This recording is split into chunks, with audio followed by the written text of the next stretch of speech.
তোমরা একটা জিনিস খেয়াল করো যে এই যে বলবিদ্যা জিনিসটা আসলে কি, আমরা সবাই জানি যে বলবিদ্যা দুটো ভাগে আমরা ভাগ করতে পারি। একটাকে আমরা বলবো যে স্থিতিবিদ্যা, আরেকটাকে আমরা বলবো গতিবিদ্যা। এখন প্রশ্নটা হচ্ছে কোনটা আসলে কি এবং এইগুলো কিভাবে তোমরা পরীক্ষার হলে খুব ইজিলি এই কম সময়ের মধ্যে সলভ করতে পারবে। স্থিতিবিদ্যার যে ম্যাথগুলো সেগুলো মূলত একটা স্থির জিনিস, অর্থাৎ যে জিনিসটা চলছে না, একটা জায়গায় স্থির হয়ে আছে। এটার যেমন ধরো একটা ইকুইলিব্রিয়ামের মধ্যে তোমাকে ব্যালেন্স করতে বলা হলো, অথবা আমি তোমাকে বললাম যে ধরো দুটো বল প্রয়োগ করা হচ্ছে, এটার লব্ধিটা কোন দিকে যাবে, মাঝ বরাবর যাবে কিনা। সো এই টাইপের প্রবলেমগুলো হচ্ছে তোমার স্থিতিবিদ্যার প্রবলেম। আর গতিবিদ্যার প্রবলেমগুলো ইন্টারেস্টিংভাবে তোমরা যারা ফিজিক্সের তোমাদের সবার প্রিয় রাতুল ভাইয়ের ক্লাস করেছো তোমরা জানো যে ফিজিক্সের গতিবিদ্যার কিন্তু অনেকগুলো প্রবলেম রয়েছে। যে গতিবিদ্যার প্রবলেমগুলো একটা বস্তুকে এভাবে আমি ছেড়ে দিলাম, সেটার বেগ আছে ভি, এই প্রবলেমগুলো, অথবা একটা প্রাসের গতিপথ, এই টাইপের প্রবলেমগুলো আমরা গতিবিদ্যায় আলোচনা করব। তো বন্ধুরা তোমরা ইতিমধ্যে দেখছি মিনহাজ, জন, জিসান আমাদের সাথে জয়েন করেছে। তোমরা তোমাদের বন্ধুদের বেশি বেশি করে ট্যাগ দাও এবং জানিয়ে দাও কে কোন কলেজ থেকে আমাদের সাথে অংশ নিচ্ছ। আশা করি চমৎকার একটা ক্লাস আজকে আমরা উপভোগ করতে যাচ্ছি। তো শুরু করবো আমরা স্থিতিবিদ্যার কিছু প্রবলেম নিয়ে। এই প্রবলেমগুলোর মধ্যে মূলত কয়েক ধরনের প্রবলেম রয়েছে। প্রথম যে প্রবলেমগুলো সেগুলো হচ্ছে লব্ধি সংক্রান্ত কিছু সমস্যা রয়েছে 1 নম্বরে। 2 নম্বরে যেটি রয়েছে সেটি হচ্ছে আমাদের কিছু বল সংক্রান্ত, অর্থাৎ ধরো একটা লাঠির দুই পাশে 2 ধরনের বল দিলাম, মাঝের কোনো একটা পয়েন্টে আমি কি ধরনের প্রেশার ফিল করব, সেই জিনিসগুলো আমরা আলোচনা করব স্থিতিবিদ্যার মধ্যে। এবং পরবর্তীতে যখন আমরা গতিবিদ্যায় যাব তখন আমরা এই গতিগুলোর কথা বললাম না, এই গতিগুলো নিয়ে আমরা আলোচনা করব। প্রথমত হচ্ছে হরাইজন্টাল বেগ, তারপরে ধরো একটা বস্তুকে, একটা বলকে আমি উপরের দিকে এভাবে ছুঁড়ে মারলাম, এই টাইপের জিনিসগুলো আমরা আলোচনা করবো। এবং লাস্টে আমরা আলোচনা করব প্রাস নিয়ে। আমরা সবাই জানি প্রাসের গতিপথ নিয়ে, সেটি নিয়ে হালকা আলোচনা করবো এবং আমরা তোমাদের বলবো যে এটি আরও ভালো মতো তোমরা কীভাবে সলভ করতে পারো। এবং ইন্টারেস্টিং ব্যাপার হচ্ছে এই বলবিদ্যার অনেক কিছু কিন্তু তোমরা ইতিমধ্যে পারো, সুতরাং জাস্ট সামান্য একটু যদি তোমরা দেখে নাও সামান্য পরিমাণে পরীক্ষার আগে, তাহলে কিন্তু তোমরা বলবিদ্যাটা খুব ইজিলি সলভ করে ফেলতে পারবে। তো চলো আজকে আমরা আমাদের প্রথম যে প্রবলেমটা, সেই প্রবলেমে এখন আমরা চলে যাব ঝটপট করে। এই প্রশ্নটা হচ্ছে লাস্ট ইয়ার ঢাকা বিশ্ববিদ্যালয়ের এই ইউনিটের পরীক্ষায় ডিইউ এই ইউনিটে হচ্ছে এসেছিল। এই প্রবলেমটা এখন আমরা সলভ করব। এই প্রবলেমে আসলে কি বলেছে খেয়াল করো। এই প্রবলেমে যেই জিনিসটা বলেছে সেটা হচ্ছে 8 নিউটন এবং 3 নিউটন। খেয়াল করো, 8 নিউটন এবং 3 নিউটন দুইটি বল একটা বিন্দুতে 60 ডিগ্রি কোণে ক্রিয়ারত। তার মানে হচ্ছে এখানে একটা বল ধরলাম 8 নিউটন এবং এই বরাবর 3 নিউটনের আরেকটা বল কাজ করছে, এবং বলা হলো এটার মধ্যবর্তী কোণ কত, 60 ডিগ্রি। এখন বলা হলো এর যে লব্ধিটা হবে, লব্ধিটা এই বরাবর ধরলাম লব্ধি একটা হলো, এই লব্ধিটার মান কত।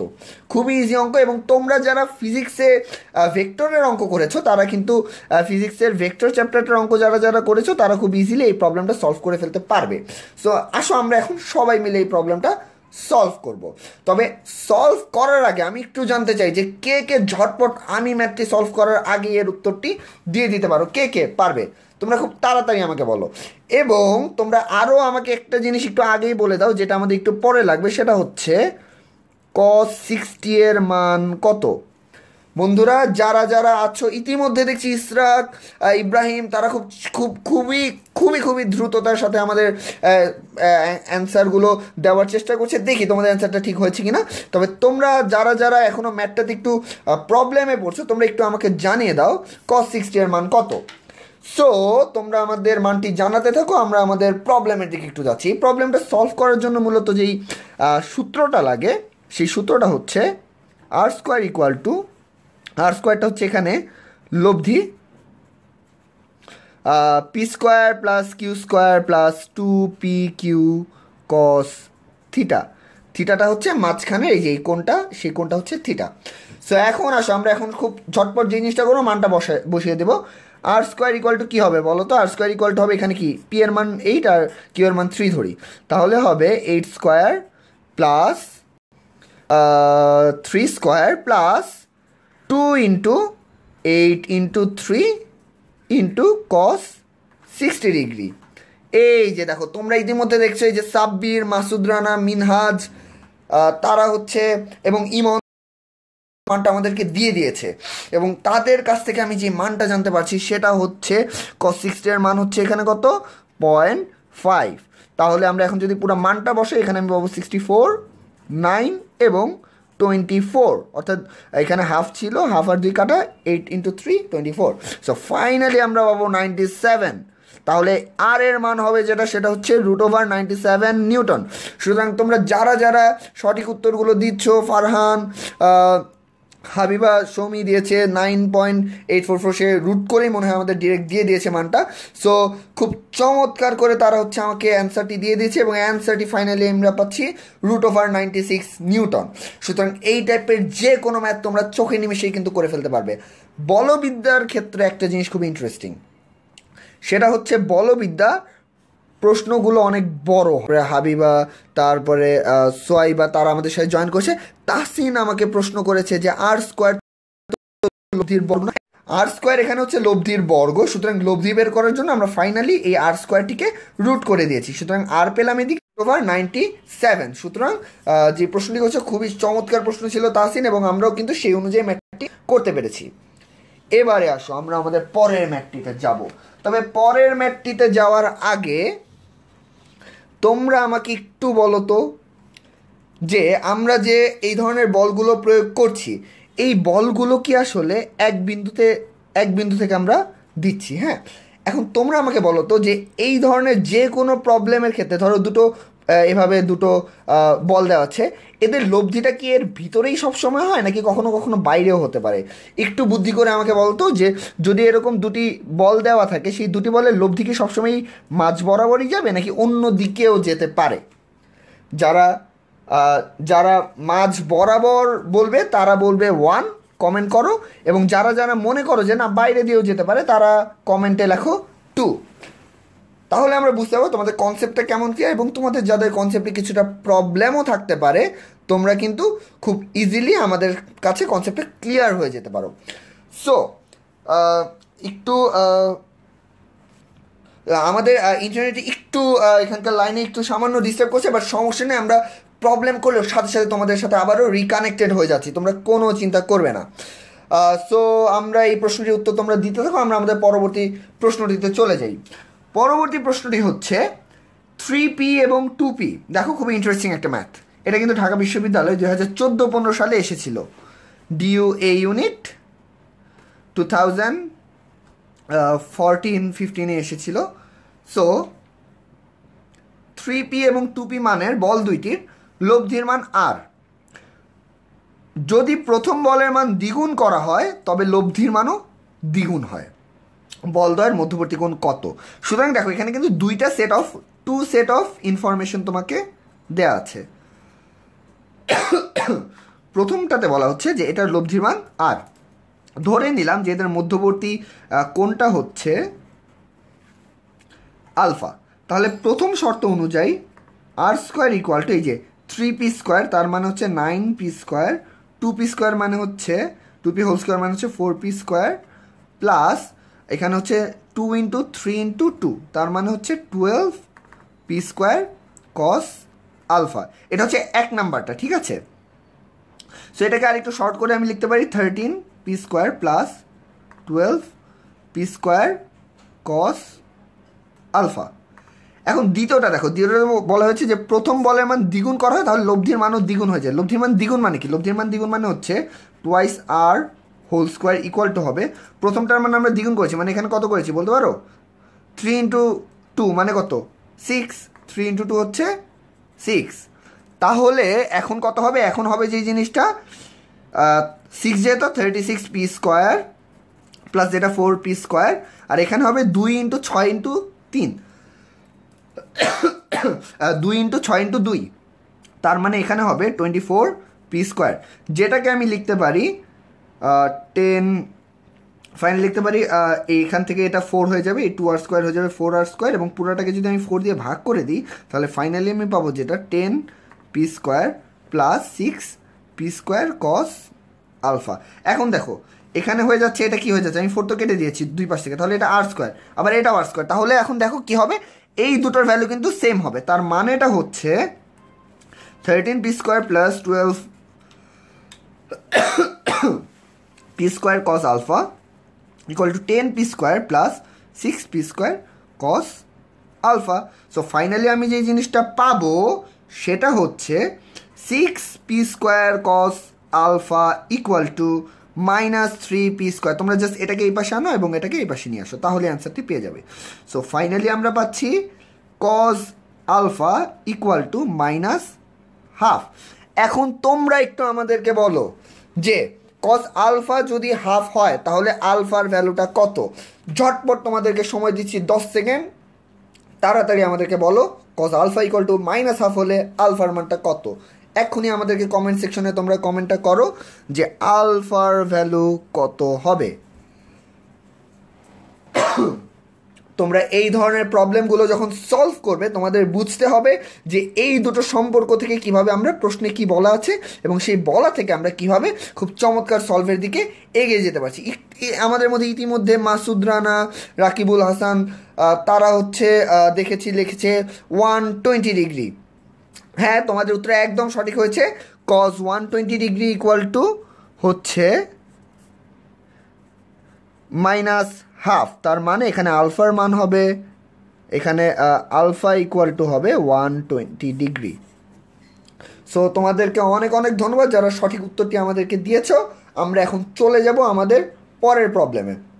তবে আমাদের পরের প্রবলেমে যাওয়ার আগে তোমাদের কাছে আমাদের প্রশ্নটা হচ্ছে যে তোমরা কে কে ইতিমধ্যে কোন কোন বিশ্ববিদ্যালয়ে ভর্তি হওয়ার জন্য টার্গেট করেছো, অর্থাৎ তোমরা কে কোন বিশ্ববিদ্যালয়ের ভর্তি পরীক্ষাগুলো তোমরা দিচ্ছ, তোমাদের টার্গেটটা আমাদেরকে এক্ষুনি আমাদের কমেন্ট সেকশনে জানিয়ে দাও যে তোমরা কে কে ঢাকা বিশ্ববিদ্যালয়ের জন্য তোমরা অনেক বেশি এফোর্ট দিচ্ছ, কে কে বুয়েটের জন্য অনেক বেশি এফোর্ট দিচ্ছ, তোমাদের মধ্যে অনেকে হয়তো মেডিকেলের পরীক্ষা দিয়েছো, সো সেখানে তোমরা কেমন করলে, তোমাদের এখন পরীক্ষা দিয়ে কী মনে হচ্ছে আমাদের কমেন্ট সেকশনে তোমরা এক্ষুনি লিখে দাও।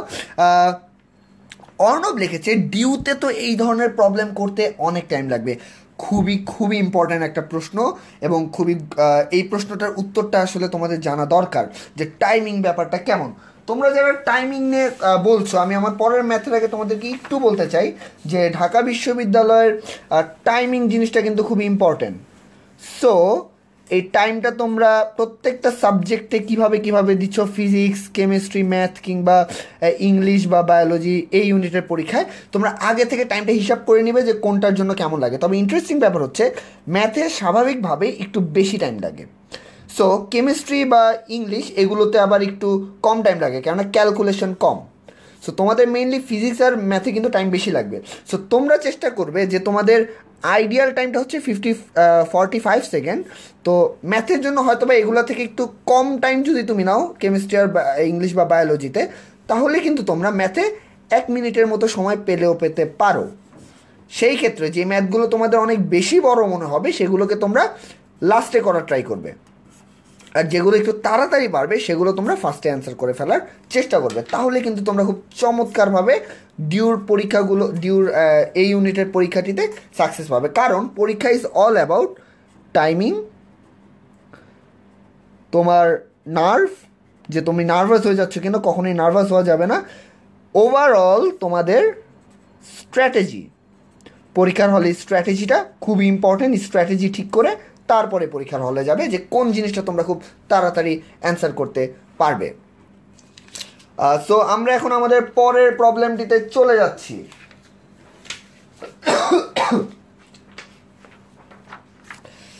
আমাদের পরের প্রবলেমটা খুব ইন্টারেস্টিং, দেখতে মনে হয় অনেক বড় কিন্তু আসলে অত বড় নয়।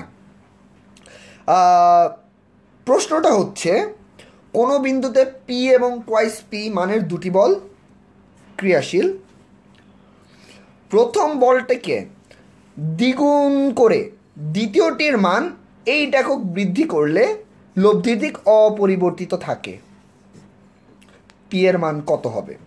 এখন তোমাদের মনে হতে পারে যে এই ম্যাথটাতে তো 2-3টা ইকুয়েশন লাগবে, ইকুয়েশন আবার আমাকে সলভ করতে হবে, এত টাইম কি পরীক্ষার হলে আমি পাবো কি না? তোমাদের জন্য বলছি এটা খুবই ইন্টারেস্টিং একটা ম্যাথ এবং এই ম্যাথটা কিন্তু তোমরা খুব ইজিলি সলভ করে ফেলতে পারবে। কিভাবে সলভ করে ফেলতে পারবে খেয়াল করো। এখানে সবচেয়ে বড় হিন্টস যেটা সেটা হচ্ছে এই যে লব্ধির দিকটা অপরিবর্তিত আছে। লব্ধির দিক অপরিবর্তিত থাকার মানেটা হচ্ছে এই যে দুটি বল ছিল না আমাদের, তো এখানে প্রথম কেসে কি, প্রথম কেসে হচ্ছে পি এবং টোয়াইস পি, আর সেকেন্ড কেসে হচ্ছে প্রথমটাকে দ্বিগুণ করে দিয়েছি, তার মানে হচ্ছে টোয়াইস পি, আর পরেরটার সাথে কি এইটাকেও বৃদ্ধি করেছি, তার মানে 2p+8। এটা হচ্ছে প্রথমবারের জন্য দুটো বল, এটা হচ্ছে সেকেন্ড বারের জন্য দুটো বল, ঠিক আছে।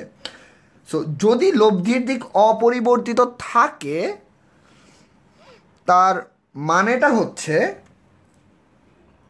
এখানে এই যে দুটো বল ছিল না, এই দুটোর বলের অনুপাতটা সমান হবে, তার মানে হচ্ছে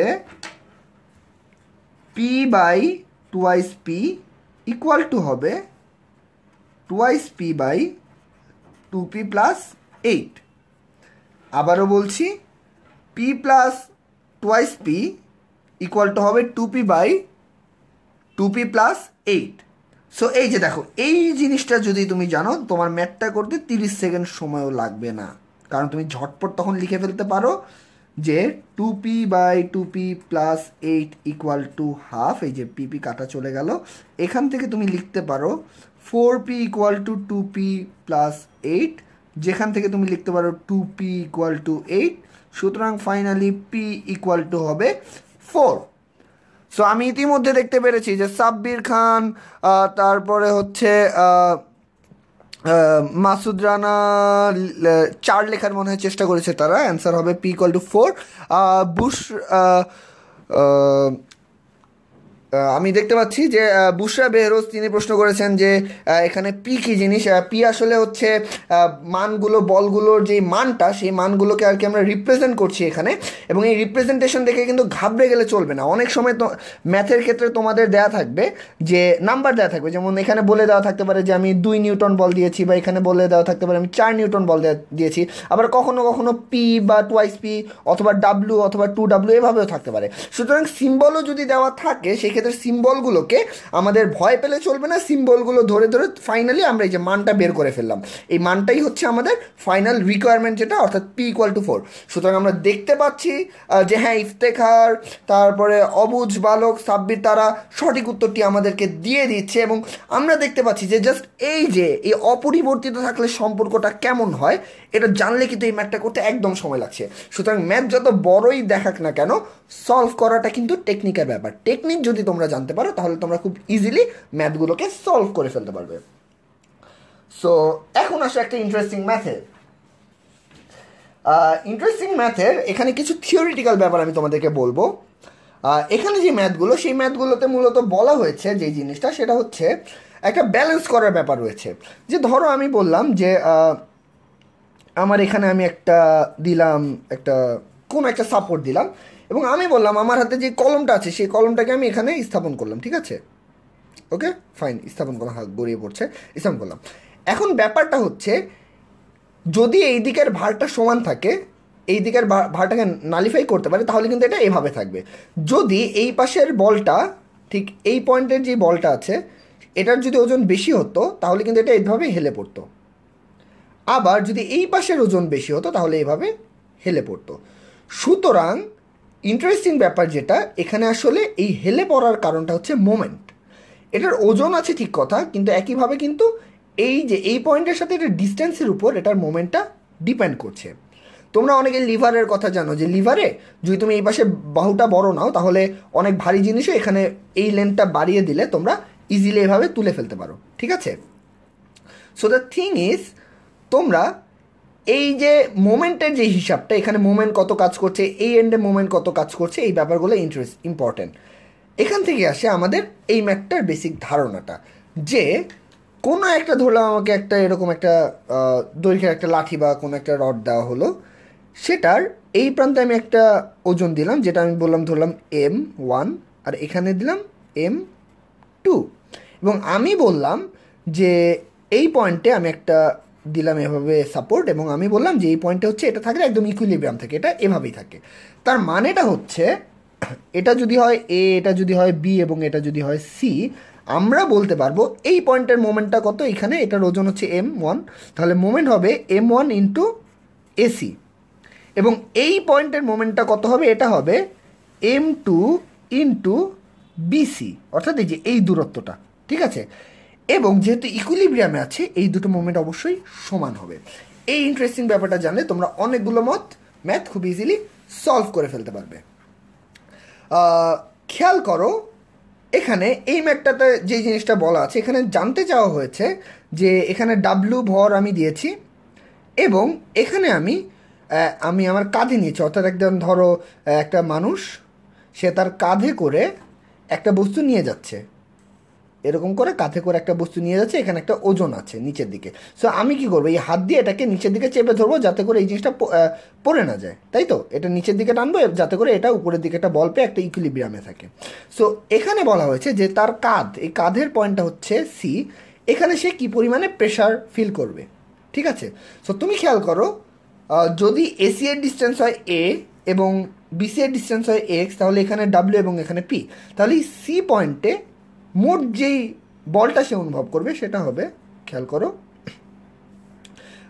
এখানে আমরা পাবো W into A equal to P into x, এবং ফাইনালি আমি যে জিনিসটা পাবো, আমি এখান থেকে পি এর ভ্যালুটা বের করে ফেলতে পারি যে তাকে কত জোরে ধরে রাখতে হবে। তাহলে এখান থেকে আমি পাবো ডাব্লিউ এ বাই এক্স, এবং আমার ফাইনাল যে আরটা, এটা অবশ্যই দুটোর যোগফল হবে, সুতরাং আর যদি হয় ডাব্লিউ প্লাস পি, তাহলে আমি ফাইনালি পাবো যেই জিনিসটা সেটা হচ্ছে ডাব্লিউ প্লাস এই যে পি এর ভ্যালুটা আমরা এখানে বসিয়ে দেবো, ডাব্লিউ এ বাই এক্স সমান সমান আমরা ফাইনালি পাবো W into 1 plus A by x.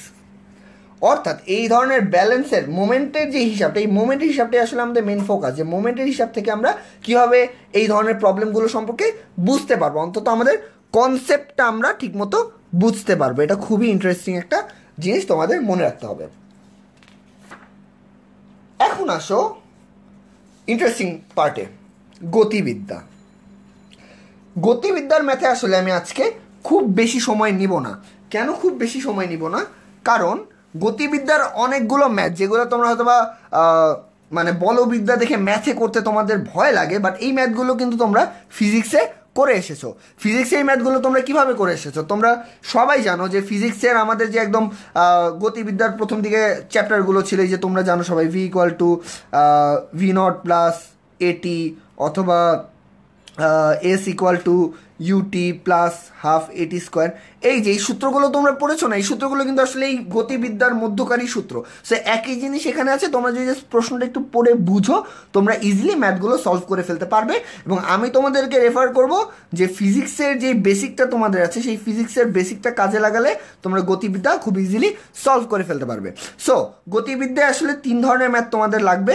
প্রথম যেই ধরনটা সেটা হচ্ছে একদম এক্স এক্সিস বরাবর একটা ভ্যালু ট্যালু দেওয়া আছে, এখানে আদি বেগ দেওয়া থাকবে, শেষ বেগ দেওয়া থাকবে, এবং ত্বরণ হয়তো বা বের করতে বলবে। এই টাইপের প্রবলেম, এই সূত্রগুলো আছে, সেই সূত্রগুলো তোমরা অ্যাপ্লাই করলে এই ম্যাথগুলো তোমরা সলভ করে ফেলতে পারবে, এবং এগুলো ফিজিক্সের ম্যাথগুলোর মধ্যে রয়েছে।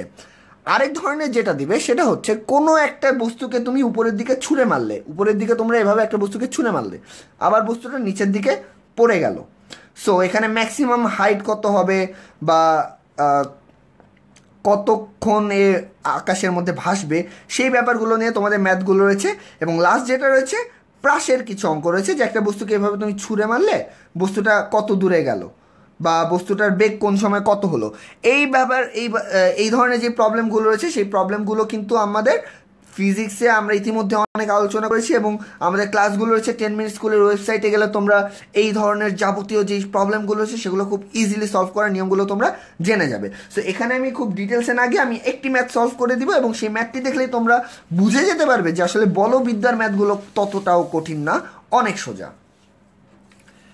এখানে যে ম্যাথটা আমি আলোচনা করব সেই ম্যাথটা হচ্ছে, দেখো 32 ফিট পার সেকেন্ড আদি বেগে এবং ভূমির সাথে 30 ডিগ্রি কোণে একটা বস্তু নিক্ষেপ করা হলো, ইহার আনুভূমিক পাল্লা কত হবে? খেয়াল করো এখানে আমাকে চাওয়া হয়েছে আনুভূমিক পাল্লা। তার মানেটা হচ্ছে যে আমাদের আছে কি আদিবেগ, অর্থাৎ ভি নট বা ইউ ইকুয়াল টু বলা হচ্ছে কত 32 ফিট পার সেকেন্ড। অ্যাঙ্গেল কত? অ্যাঙ্গেল বলা হচ্ছে alpha equal to 30 degree. So ব্যাপারটা হচ্ছে এরকম, যে একটা বস্তু এরকম ছিল, আমি এটাকে 30 ডিগ্রি অ্যাঙ্গেলে মেরেছি, অর্থাৎ যে এই মারার সময় যে অ্যাঙ্গেলটা ছিল সেটা ছিল 30 ডিগ্রি, এবং যে বেগটা ছিল সেটা ছিল 32 ফিট পার সেকেন্ড।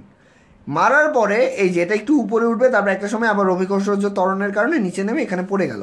বলা হয়েছে যে এই যে মাটিতে করলো এটাই হচ্ছে আনুভূমিক পাল্লা বা আর। সো আর এর ভ্যালু কত সেটাই এখন আমাদেরকে জানতে চাওয়া হয়েছে। সো চলো আমরা বের করবো আর এর ভ্যালু কত। এখানে খুবই ইন্টারেস্টিং, আমাদের যে সূত্রটা কাজে লাগাবো সেই সূত্রটা হচ্ছে R equal to u square sine twice alpha by g. এটা হচ্ছে আনুভূমিক পাল্লা ডিরেক্ট সূত্রটা, যেখানে ইউ আদিবেগ, আলফা হচ্ছে কোণ এবং জি হচ্ছে অভিকর্ষ হচ্ছে ত্বরণ। আবারও দেখো R equal to u square sine twice alpha by g. এই সূত্রটা তোমরা মনে রাখবে, ফিজিক্সেও কাজে লাগবে, বলবিদ্যাতেও খুবই কাজে লাগবে। এবং এই ম্যাথটা কিন্তু হচ্ছে ঢাকা বিশ্ববিদ্যালয়ের ইউনিটের ভর্তি পরীক্ষায় এসেছিল বেশ কয়েকবার। সো এখন তাহলে আমরা খুব ইজিলি সলভ করে ফেলতে পারি যে আর এর ভ্যালু হচ্ছে ইউ স্কোয়ারের মান কত, 32 স্কোয়ার, সাইন টু আলফা হচ্ছে সাইন 2 ইন্টু 30 ডিগ্রি। ওকে, এখন তোমরা একটা ভুল করো, সেই ভুলটি আমি প্লিজ তো বলছি যে প্লিজ তোমরা ভুলটা করবে না। সেটা হচ্ছে যে জি এর ভ্যালুটা, তোমরা অনেকেই জি এর ভ্যালু 9.8 বসিয়ে দাও। এটা কিন্তু একদমই ঠিক কাজ নয়, কারণ 9.8 বসানো এখানে যাবে না, কারণ 9.8 জি এর ভ্যালু তখনই যখন ইউনিটটা থাকে মিটার পার সেকেন্ড স্কোয়ারে। এখানে আমাদের প্রশ্নটি বলা হয়েছে কিসে, বল দেখি, এখানে ফুট পার সেকেন্ডে বলা হয়েছে। সুতরাং এই ক্ষেত্রে জি এর ভ্যালুটি হতে হবে ফুট পার সেকেন্ড স্কোয়ারের হিসেবে, এবং সেই ভ্যালুটা হচ্ছে 32। এটা তোমাদের অবশ্যই মনে রাখতে হবে, প্লিজ তোমরা এই ভুলটা করবে না, কারণ এই ভুলটা কিন্তু অনেকেই করে এবং যার ফলে অ্যান্সারটা ঠিকমতো মিলে না। সো ফাইনালি আমরা যে জিনিসটা পাচ্ছি, আমরা ইতিমধ্যে দেখতে পাচ্ছি যে তাফসির, সাব্বির, তারা হচ্ছে আমাদের অ্যান্সারটা দিয়ে দিচ্ছে। তোমাদের উত্তরটা হ্যাঁ ঠিক হয়েছে, খুব চমৎকার উত্তর তোমরা দিয়েছো। এখানে 32 দিয়ে যদি আমরা ভাগ করি, সো ফাইনালি আমরা যে জিনিসটা পাবো 32 এর একটা কাটা মানে অর্থাৎ পাওয়ারটা 1। সো এখানে হবে 32 ইন্টু এখানে সাইন 60 মানে হচ্ছে √3/2। তার মানে ফাইনালি আমরা জিনিসটা পাবো সেটা হচ্ছে 16√3। চমৎকার উত্তর দিয়েছে, আমি দেখতে পাচ্ছি অনেকেই উত্তরগুলো সঠিকভাবে দিয়ে দিয়েছে। তোমাদেরকে অনেক অনেক থ্যাঙ্কস, এবং উত্তর আমাদের দিতেই থাকো। তোমরা যারা এখন আমাদের সাথে জয়েন করছো, তোমরা তোমাদের ফ্রেন্ডদেরকে ট্যাগ করো, যাতে করে এই ধরনের প্রবলেমগুলো তারা শুনে দেখে অনেক ইজিলি সলভ করতে পারে এবং বুঝতে পারে। এবং আশা করি তোমরা তোমাদের ফ্রেন্ডদের সাথে যদি এই জিনিসটা শেয়ার করো, তোমরা কিন্তু নিজেরাও ডিসকাস করতে পারবে ফ্রেন্ডদের সাথে প্রবলেমগুলো নিয়ে, যার ফলে তোমাদের নিজেদেরও নলেজ লেভেল আরও বেশি এক্সটেন্ড করবে। আমরা দেখতে পাচ্ছি সাকিব, জাহিদ, ওয়াসিকুর, কুপার, শিহাব, তারা উত্তরগুলো দিচ্ছে। তোমাদেরকে অনেক অনেক ধন্যবাদ আমাদের সাথে এভাবে থাকার জন্য। এবং এরপরে কিন্তু আমরা আরও ইন্টারেস্টিং ম্যাথ নিয়ে এখনই আলোচনাটা শুরু করব। সো এই হচ্ছে আমাদের বলবিদ্যার খুবই টেকনিক্যাল ব্যাপার। বলবিদ্যার সিলেবাস অনেক হিউজ, বাট ভয় পাওয়ার কিছু নেই। বলবিদ্যায় কিন্তু ঢাকা বিশ্ববিদ্যালয়ের আগের বছরের প্রশ্নগুলো যদি তোমরা দেখো, তোমরা দেখবে বলবিদ্যায় কয়েক ধরনের প্যাটার্নের ম্যাথ আসে। এবং অন্ততপক্ষে তোমরা যারা এখনও বলবিদ্যা শুরুও করনি বা অনেক পিছিয়ে আছো, তোমরা এই কয়েক প্যাটার্নের ম্যাথগুলো যদি দেখতে পারো, তাহলে কিন্তু তোমরা তোমাদের এই প্রবলেমগুলো খুব ইজিলি সলভ করে ফেলতে পারবে। সো আজকের সেকেন্ড যে পার্টে আমরা আসবো সেটা খুবই ইন্টারেস্টিং একটা পার্ট, এবং এই পার্টটা আশা করি তোমাদের সবার অনেক অনেক বেশি ভালো লাগবে। আজকের এই পার্টে আমরা আলোচনা করব প্রবাবিলিটি নিয়ে। প্রবাবিলিটি জিনিসটা আসলে খুবই ইন্টারেস্টিং, আর অল্প কিছু সময় রয়েছে। এই সময়ের মধ্যে আমার প্রবাবিলিটির খুব ইন্টারেস্টিং কিছু ধারণা এবং হাতে কলমে ব্যাপারটা বোঝানোর চেষ্টা তোমাদের করব। প্রবাবিলিটিতে তোমরা মূলত যেই জিনিসগুলো নিয়ে আলোচনা হয়, ছক্কা নিয়ে আলোচনা হয়, যে ছক্কার কোন জিনিসটা কতবার আসবে, জোর কতবার আসবে, বিজোড় কতবার আসবে, কোন নিয়ে অনেক আলোচনা হয়, হেড এবং টেল নিয়ে, এবং তাসের কার্ড নিয়ে আলোচনা হয়, যে ধরো 52টা কার্ডের মধ্যে টেক্কা কয়টা পাবো, অথবা টেক্কা পাওয়ার সম্ভাবনা কয়টা, অথবা এক এক স্যুটের কার্ড আছে কতগুলো। সো এই ব্যাপারগুলো আসলে কিভাবে হয় এটাই তোমাদের আমি এখন বুঝাবো। সো প্রথমেই দেখো, এখানে আমাদের হাতে কয়েকটা ছক্কা রয়েছে। এই ছক্কাগুলো আসলে কি? ছক্কা আমরা সবাই জানি, তোমরা লুডো খেলেছো, কি আছে 6টা দিক রয়েছে, তাই না? কোনো দিকে 4 আছে, এখানে 2 আছে, আমরা 6 দেখতে পাচ্ছি। আবার এখানে দেখো আমরা 3টা ছক্কা নিয়ে কাজ করছি, বা আমরা ধরো 2টো ছক্কা নিয়ে কাজ করব। সো এই ছক্কা নিয়ে প্রবাবিলিটির ম্যাথগুলো কীভাবে আসে এটা এখন আমরা দেখব। প্রথমত যে ম্যাথটা আসে সেই ম্যাথটা হচ্ছে যে ধরো একটা 6 পড়ার সম্ভাবনা কত, অর্থাৎ আমি এইটা বাদ দিলাম, এই একটা 6 আছে, এটাতে আমি মারলাম, মারার পরে এখানে 6 পড়ার সম্ভাবনা কত। এখন এই সম্ভাবনাগুলো আসলে কিভাবে বের করা হয় সেই জিনিসটা তোমাদের বুঝতে হবে।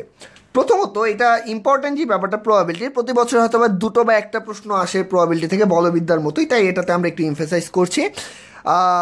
যেই জিনিসটা সেটা হচ্ছে প্রবাবিলিটির সবসময় বের করার নিয়মটা হচ্ছে মোট ঘটনা, অর্থাৎ কতগুলো ঘটনা ঘটতে পারে, আর উপরে থাকবে যে জিনিসটা সেটা হচ্ছে তোমার কন্ডিশন। তুমি একটা কন্ডিশন সেট করে দিয়েছো, সেই কন্ডিশনের আওতায় কতগুলো ঘটনা রয়েছে।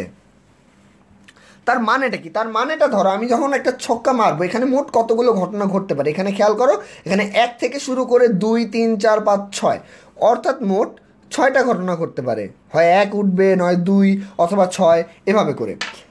আরেকটা ব্যাপার যে জিনিসটা সেটা হচ্ছে আমি যদি বলে দিই যে একটা ছক্কা পাবে, সো একটা ছক্কার জন্য কয়টা ঘটনা, 6 কয়ভাবে উঠতে পারে? একভাবে উঠতে পারে। সো তোমার এখানে হবে 1। সো ছক্কা কয়ভাবে উঠতে পারে? 1/6 ভাবে উঠতে পারে। একইভাবে তোমাকে ধরো আমি বললাম যে এই যে এখানে এই দেখো 2 কতভাবে উঠতে পারে, অর্থাৎ একটা ছক্কা আমি যদি মেরে দেই তাহলে এখানে 2 ওঠার সম্ভাবনা কত। সো তোমরা বের করে ফেলো কত। এখানে আমরা দেখতে পাচ্ছি সাকিব, ইসরাত তারা হচ্ছে আমাদের সাথে জয়েন করেছে। তোমাদেরকে অনেক অনেক স্বাগতম, এবং আমরা একই সাথে বলতে চাই তোমরা তোমাদের ফ্রেন্ডদেরকে ট্যাগ দাও, কারণ খুবই ইন্টারেস্টিং একটা ক্লাসে আমরা এখনই যাচ্ছি প্রবাবিলিটির উপর।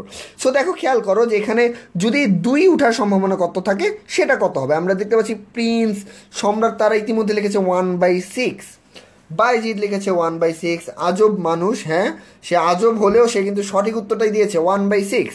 সোহাগ গাজী, সাব্বির, শিহাব তারাও লিখেছে যে 1/6, হ্যাঁ সঠিক উত্তর 1/6 হবে। তবে এখন আসি একটু ক্রিটিক্যাল জায়গা থেকে চিন্তা করো। ধরো আমি তোমাকে এখন বললাম যে 1 বা 2 বা 6 না, বরং জোর ওঠার সম্ভাবনা কত, জোর ওঠার সম্ভাবনা কত, এটা তোমাদেরকে আমি বের করতে বললাম। যে আমি একটা ছক্কা যখন মারবো সেই ছক্কাটাতে জোর উঠবে, অর্থাৎ 2, 4 বা 6 ওঠার সম্ভাবনা কত, সেটা তোমরা একটু আমাদেরকে বলো তো যে জোর উঠবে সম্ভাবনাটি কত হবে। এই ক্ষেত্রে একটা জিনিস ইন্টারেস্টিং, সেটা হচ্ছে জোর বলতে কি বোঝানো হচ্ছে। জোর বলতে আমরা জানি 2, 4, 6, এবং আমার তাহলে এখানে মোট কয় ভাবে জোর উঠতে পারে? জোরভাবে যে জিনিস হবে সেটা হচ্ছে 3 ভাবে, এবং মোট ঘটনা হচ্ছে 6। সুতরাং এখানে সম্ভাবনা যেটা হবে সেটা হবে 3/6 = 1/2। খুব ইন্টারেস্টিং ব্যাপার। 3/6, 1/2, অনেকে সঠিক উত্তরটি দিয়ে দিচ্ছে। প্রিন্স, রিয়াজ, সাকিব তারা সঠিক উত্তরটা দিয়ে দিচ্ছে। এখন সেকেন্ড যে ব্যাপারটা সেটা হচ্ছে কয়েনের ব্যাপারটা। এখানে দেখো এখানে একটা কয়েন আছে, সেই কয়েনের হচ্ছে দুটো প্রান্ত রয়েছে, একটা হচ্ছে হেড, একটা হচ্ছে টেল। আমি ধরে নিলাম, দেখো এখানে 1000 লেখা আছে, এটা আসলে ইন্দোনেশিয়ার একটা কারেন্সি, এবং এই পাশে দেখো একটা মনুমেন্টের মতো আছে। সো এখানে ধরো আমি কয়েনটা মারলাম, কয়েনটা মারলে কি হতে পারে? এখানে এই জিনিসটা উঠতে পারে অথবা এই জিনিসটা উঠতে পারে। সুতরাং এটার প্রবাবিলিটি কত হবে? এটার প্রবাবিলিটি, ঘটনা হচ্ছে দুটো মোট, যে কোনো একটা উঠতে পারে, সুতরাং কত হবে? 1/2, অর্থাৎ হাফ হবে। আমরা দেখতে পাচ্ছি রিয়াজ, সায়েম তারা আমাদের কাছে উত্তরগুলো দিচ্ছে, আগের প্রশ্নের উত্তরটা দিচ্ছে, নাফিস দিচ্ছে। অনেক অনেক থ্যাঙ্কস, তোমরা সঠিক উত্তরটা দিচ্ছ, ধন্যবাদ, অনেক অনেক ধন্যবাদ তোমাদেরকে।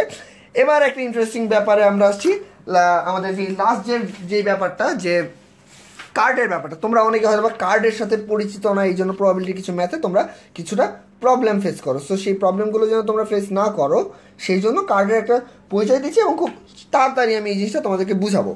খেয়াল করো একটা ইন্টারেস্টিং জিনিস, যে কার্ডে তোমাদের প্রায়শই একটা প্রশ্ন দেওয়া থাকে। প্রশ্নটা হচ্ছে যে একটা কার্ডের মধ্য থেকে ধরো আমি একটা র্যান্ডম একটা কার্ড তুললাম, মানে আমার হাতে 52টা কার্ড আছে, মানে এক একটা সেটে 52টা করে কার্ড থাকে, ঠিক আছে।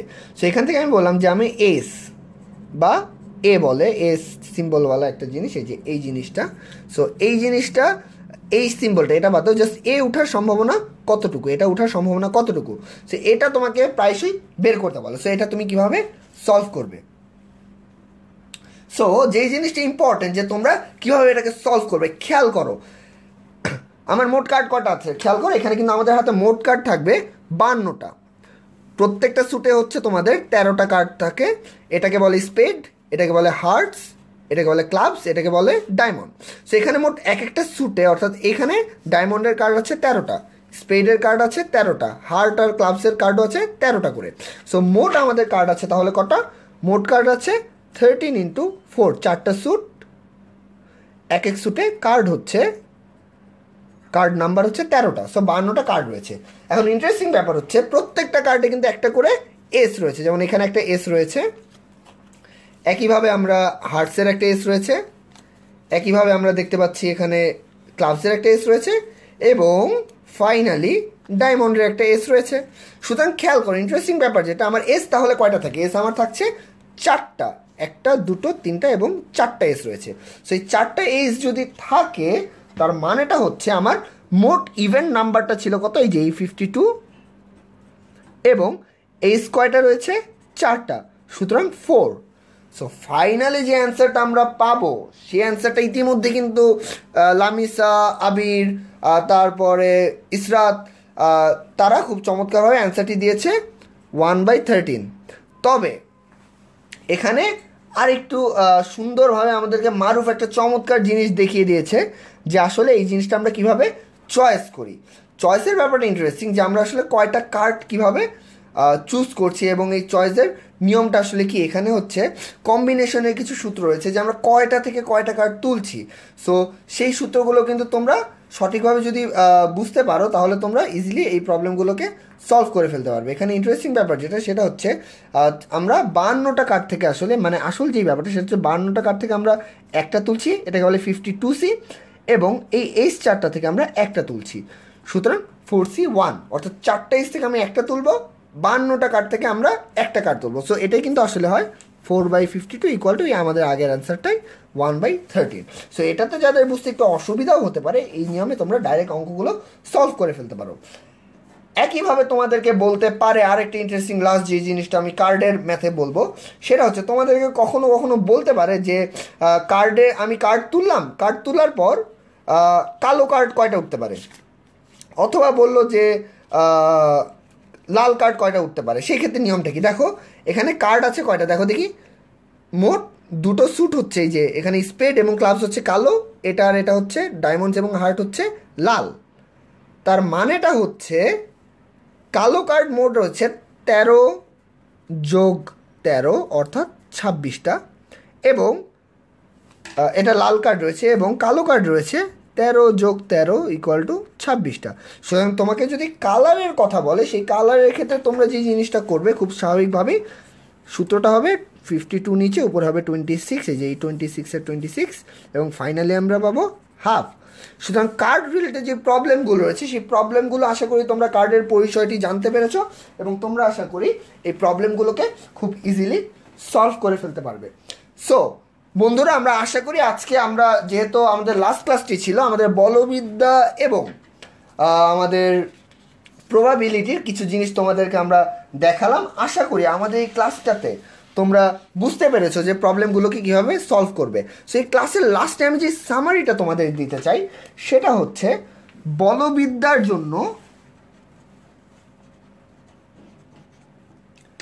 নির্দিষ্ট কিছু প্যাটার্ন আছে, প্যাটার্নের অঙ্ক আসে, এবং এই প্যাটার্নের অঙ্কগুলো মূলত লব্ধির অঙ্ক থাকে,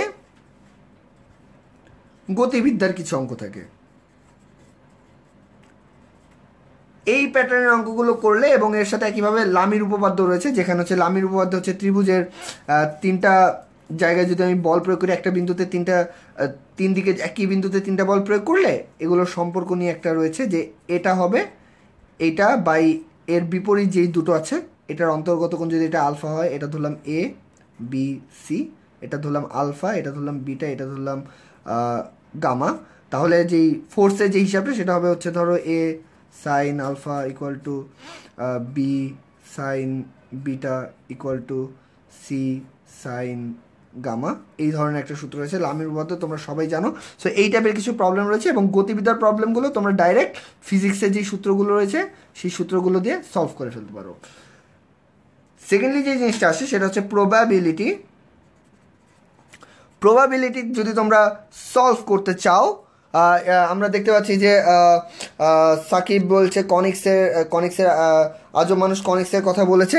কনিক্সের একটা ইন্টারেস্টিং ব্যাপার হচ্ছে কনিক্সের ম্যাথগুলো কিন্তু তুলনামূলকভাবে সহজ আসে। তোমাদের আজকে সময় অনেক কম, কিন্তু আমরা কনিক্সের ক্ষেত্রে একটা জিনিস তোমাদের জাস্ট বলছি, খুবই একটা নিয়ম তোমাদেরকে খুব সংক্ষেপে বলছি, কারণ কনিক্সের ক্লাস অনেক বড় হয় এবং এখানে তোমাদের হচ্ছে